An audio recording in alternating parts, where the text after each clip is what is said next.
Distance बनता है 8 या 10 मील दूर, देख भी लिया।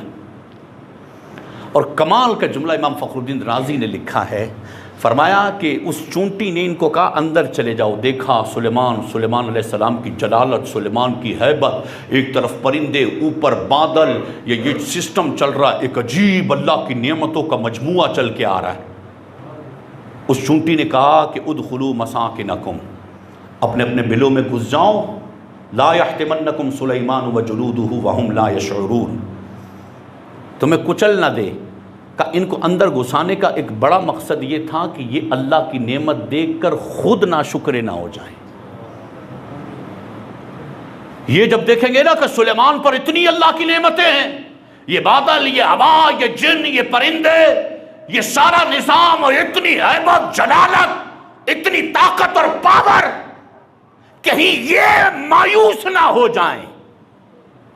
इमाम फखरुद्दीन राजी ने फरमाया कि उस चूंटी ने चूंटियों को अंदर घुसने का इसलिए कहा था कि ये लोग ना शुक्रिया ना हो जाए कि खुदा ने हमें जो दिया वो कुछ नहीं है, असल तो वो है। ये ना शुक्रिया ना हो जाए तो अंदर घुसा दिया। इसके तहत लिखा है, अंदर उदखुलू मसाकिनकुम के तहत लिखा है, अल्लाह की कभी भी बड़ी नेमत वाले को देख कर ना, कभी भी अपनी नेमतें जो खुदा ने हमें दी है ना, उसको हेच नहीं समझना। चूंटियों से सबक ले लो। ये सबक दिया था उस एक मादा चूंटी ने चूंटियों को। खुदा ने जो तुमको दिया बहुत कमाल का दिया है। मेरे पास अगर 20,000 रुपए सैलरी है, 25 है, 30 है, अल्लाह की जो नेमतें गंज है, मैं किसी बड़ी नेमत वाले को देखकर बोलूं कि मेरे पास कुछ नहीं है ना, जितना मेरा बस था, जितना मेरा ज़र्फ था, रहमान ने दिया है और उससे बढ़कर दिया है। ना शुक्री कभी ना करना, नहीं भाई मुझे तो कुछ मिला ही नहीं, मेरे पास तो कुछ है ही नहीं, मेरे पास कुछ नहीं है, कुछ ना हो। एक ऐसी अल्लाह ने नेमत दी है कि जिस नेमत का कोई वजन ही नहीं हो सकता, और वो नेमत है मुस्तफा की गुलामी। इसका कोई वजन नहीं है, किसी दौलत में इसको तोला नहीं जा सकता, दुनिया की किसी जाओ अशमत में, जायदाद में, जेवर में, सोन में, इसको खीसन के अंदर इसको तोला नहीं जा सकता। ये ऐसी नेमत है, और ये नेमत अल्लाह ने हर एक को दी भी नहीं है। करोड़ों रुपए वालों को, मालदारों को, हर मालदार को ईमान नहीं दिया। ये तो बड़े खास लोग हैं जिन्हें अल्लाह ने मुस्तफ़ा की गुलामी का इनाम दिया है। जब ये नेमत है तो फिर बकिया नेमतें इसके नीचे हेंच है। अल्लाह ने हाथ सलामत रखे, अल्लाह ने ज़बान सलामत है, आज हम जिंदा हैं, और आज तक जितने मुझे आज तक अल्लाह ने किसी को भूखा नहीं सुलाया। इतनी, और हमारी औकात से बढ़कर अल्लाह ने नेमतें दी हैं। हमारी इतनी हैसियत नहीं थी। अपने से हम पता है ना शुक्रे हो जाते हैं। अपने से बड़े वाले को देखते हैं, उसका ठाट माट, उसका घर भी बन गया, उसकी जॉब भी अच्छी हो गई, उसका फलाना भी हो गया, उसका फलाना भी हो गया। मुश्ताक भाई रहमतुल्लाहि ताला अलैह अपने आखिरी अय्याम में निगरान शूरा जब थे, अपने आखिरी अय्याम में आपका एक खिताब था। उस खिताब में आपने मौलाना रूम रहमतुल्लाह अलैह की एक एग्जाम्पल लिखी, आपने बयान फरमाई थी। मौलाना रूम रहमतुल्लाह अलैह एक अलग ही किस्म के बुजुर्ग हैं। ये जानवरों की बोली भी समझते हैं, ये जिन्नात की, जानवरों की, परिंदों की, चरिंदों की ये बोलियां समझते हैं। मौलाना रूम रहमतुल्लाह अलैह फरमाते हैं कि एक गरीब आदमी का गधा, एक गरीब आदमी का गधा, वो गरीब आदमी गधे को लेकर जा रहा है, मारता भी बहुत है, काम भी बहुत लेता है, और रात को खाने को भी उस गधे को बहुत कम मिलता है। भाई यही रूटीन है, सारा दिन उस गधे से काम लेता, माल लदवाता, सब कुछ करवाता, और खाना कम देता। एक दिन वो गरीब आदमी अपने गधे को ले जा रहा है किसी काम से, तो शाही अस्तबल के करीब से गुजरा। उस गधे ने देखा ये बादशाह का अस्तबल है, उसके घोड़ों का। अब उस घोड़े को सफ़ा किया जा रहा है, कोई घोड़े को सफ़ा कर रहा है, कोई उसके पाँव सफ़ा कर रहा है, कोई उसको नहला रहा है, कोई उसको तेल लगा रहा है, कोई उसको क्या कर रहा है, और सामने खाना भी बड़ा मजबूत रखा हुआ है, सब कुछ है। गधे ने कहा ज़िंदगी तो ये है, असल ज़िंदगी तो ये है, खिदमत भी है, सब कुछ है, खाना भी बड़ा शाही अस्तबल है, सारा सिस्टम भी बहुत अच्छा है, मुझे मेरा मालिक मारता भी है, खाना भी कम देता है, मेरी क्या ज़िंदगी। मौलाना रूम रहमतुल्लाह अलैह फरमाते कुछ वक्त गुजरा तो जंग का तबल बजा।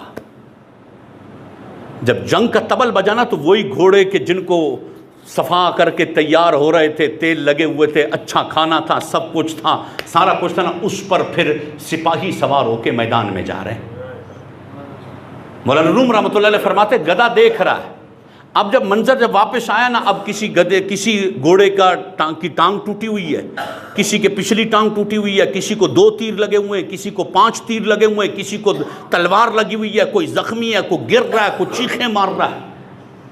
मौलाना रूम रहमतुल्लाह अलैह फरमाते जैसे उस गधे ने देखा ना इनको, इसने कहा मालिक तेरा शुक्र है, मालिक तेरा शुक्र है, मेरा मालिक मुझे खिलाता कम है, काम ज़्यादा लेता है, लेकिन इतना बड़ा इम्तिहान तो नहीं आता। इनको देखो, इनको अल्लाह ने नेमतें ज़्यादा दी थी, अब जब नेमतें ज़्यादा दी हैं ना, तो इनका इम्तिहान भी ज़्यादा हुआ। अल्लाह ने जितनी नेमतें दी हैं ना, हमारा बस उतना ही है, ज़्यादा के चक्कर के अंदर हम वो इम्तिहान पास नहीं कर सकेंगे, क्योंकि जिसकी नेमतें ज़्यादा जिसको मिलेंगी, उसका हिसाब भी और उसका सिस्टम भी ज़्यादा ही होगा। बस इतना हो कि अल्लाह किसी और का मोहताज न करे, बस ये हो। नाशुक्री कभी नहीं करनी, किसी भी बड़े को देखकर मैं दुनिया का सबसे अमीर तरीन बंदा हूं, अल्लाह ने मुझे, मैं सुबह करता हूं, शाम करता हूं, इस हाल में कि मैं मुस्तफ़ा के दर का गुलाम हूं। इससे बड़ी नेमत तो और दौलतमंदी और क्या हो सकती है। हम आरजी दौलत को समझते हैं कि ये अमीरी है, अमीरी ये नहीं है। बड़े जितने औलिया किराम, इनमें से किसी एक के पास दौलत नहीं थी। अच्छा, जिनके पास विलायत से पहले थी भी, विलायत मिलने के बाद फिर फकीरी हो गई। वो सिस्टम ही कुछ और है, निज़ाम ही कुछ और है। लिहाजा कभी ना शुक्री ना करना यार, जो रब ने दिया है ना, परवरदिगार आलम ने कुरान करीम फुरकान हमीद में बिल्कुल क्लियर कर दिया। परवरदिगार आलम ने इरशाद फरमाया, मेरी नेमतों का शुक्र अदा करोगे, मैं तुम्हारे लिए नेमतें लअज़ीदन्नकुम, बढ़ा दूंगा मैं नेमतें, वला इन कफरतुम इन अज़ाबी लशदीद, और अगर कुफरान नेमत करोगे, ना ना ना ना ना ना, कुफरान नेमत करोगे, मुझे तो कुछ मिला ही नहीं है, मेरे पास तो कुछ है ही नहीं, कोई ख्वाहिश पूरी नहीं होती, कुछ नहीं होता, इन अज़ाबी लशदीद, फिर मेरा अज़ाब बड़ा सख्त है। रब ने जो दिया, रब का बड़ा करम है, शुक्र अल्हम्दुलिल्लाह, मेरे रब ने मेरी औकात से बढ़कर मुझे दिया है। ये था। दूसरा एक सबब लिखा है इमाम फखरुद्दीन राजी ने, फरमाया अंदर चले जाओ, ये जाओ हशमत, ये जलालत, ये चीजें देखोगी, कहीं ऐसा ना हो कि तुम नाशुक्री कर दो कि रब ने तुम्हें बहुत दिया है और बड़े को देखकर तुम्हारे दिल में नाशुक्री ना आ जाए। उदखुलू मसाकिनकुम, अपने अपने बिलों के अंदर घुस जाओ, अंदर चली गई। अच्छा, इसमें और हिकमतें भी बड़ी लिखी हैं, कमाल आगे चल के, ला यहतिमन्नकुम सुलैमान व जुनूदुहु व हुम ला यशउरून, ला यशउरून पे कमाल का लिखा है मुफस्सिरीन ने। मुफस्सिरीन किराम फरमाते हैं चूंटी, उसने ये जो जुमला लिखा है ना, ये जो जुमला कहा व हुम ला यशउरून, के अंदर घुस जाओ, अंदर चले जाओ, कहीं ऐसा ना हो कि सुलेमान अलैहिस्सलातु वस्सलाम और सुलेमान अलैहिस्सलाम का लश्कर, ला यहतिमन्नकुम सुलैमान व जुनूदुहु व हुम ला यशउरून, कि सुलेमान अलैहिस्सलाम और उनका लश्कर कहीं तुमको कुचल न दे, व हुम ला यशउरून, बेख्याली में, बेख्याली में। मुफस्सिरीन किराम ने लिखा है कि ये व हुम ला यशउरून, इसका मकसद ये था कि चूंटी को भी खबर है कि नबी मासूम होता है। वहुम ला यशउरून के लफ्ज़ बताते हैं कि चूंटियों को भी खुदा ने बताया है, याद रखना चूंटियों, तुम भी याद रखना कि अल्लाह का नबी होता मासूम है, अल्लाह का नबी मासूम होता है। इसके तहत लिखा अल्लाह का नबी वहुम ला यशउरून, उन्हें शऊर ना हो, तवज्जो ना हो उनकी, और लश्कर यूं करके चूंटियों को दबा दे और चूंटियों को मार दे। ला यशउरून बता रहा है कि